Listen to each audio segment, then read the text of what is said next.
Park में बैठे एक बुजुर्ग ने बच्चों को आवाज दी। बच्चे बॉल खेल रहे थे। उन्होंने कहा, बेटा जरा इधर आओ और इस बेंच को उठाकर इधर रख दो। बच्चों ने नहीं सुना और बच्चे अपनी बॉल में लगे रहे।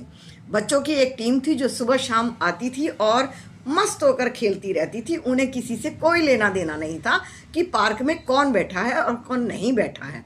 वो अपने खेल में मगन हो जाते थे, क्योंकि घर में इतनी तो जगह होती नहीं कि आजकल बच्चे खेल पाएं। लेकिन इत्तेफाक था कि उनकी कॉलोनी में एक बहुत अच्छा सा पार्क था। बुजुर्ग की बात उन्होंने नहीं सुनी और तीनों रिटायर बुजुर्ग थे और बड़े सम्मानित पोस्ट से वो रिटायर हुए थे। कोई इंजीनियर था, कोई अधिकारी था, कोई ऑफिसर, पुलिस ऑफिसर था, लेकिन वो नहीं उनकी बात उन्होंने नहीं सुनी थी। तभी टहलते हुए उनके एक दोस्त आ गए। किशन लाल जी ने देखा कि तीनों बुजुर्ग खड़े हैं और बेंच ऐसे ही खाली दूर पड़ा है। किशन लाल जी ने एक बच्चे को आवाज़ दी, अरे सुनाओ, इधर आओ, इस बेंच को उठाकर इधर से इधर रख दो।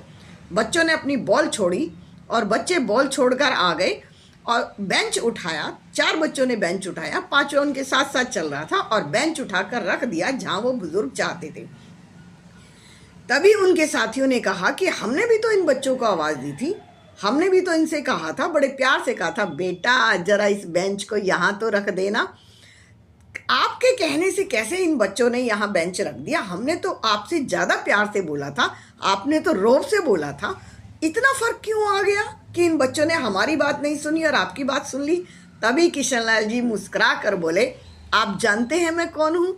मैं एक टीचर हूँ। मैं गवर्नमेंट स्कूल में फिजिकल का टीचर रहा और मेरा काम ही था बच्चों को ऑर्डर देना और उनको गेम खिलाना। बच्चे मेरी एक आवाज़ पर भागते थे, बल्कि एक बात ध्यान से सुनिए कि बच्चे मेरी आवाज़ पर नहीं, मेरी सीटी की आवाज़ पर भागते थे। मैं एक विसल बजाता था और बच्चे दौड़ कर आते थे। किशन लाल जी अपनी बात पर मुस्करा रहे थे, क्योंकि फिजिकल एजुकेशन वाला तो 2 ही काम करता है, सीटी बजाता है और लाइन मारता है। तो इस बात पर, किशन लाल जी की इस बात पर सारे दोस्त मुस्कुरा दिए थे। आप किस पोस्ट पर हैं, कहाँ से रिटायर होते हैं, आप उसको कैसे हैंडल करते हैं, ये आप जानते हैं। लेकिन एक टीचर एक आवाज़ पर सबको खड़ा कर सकता है, वो टीचर ही होता है।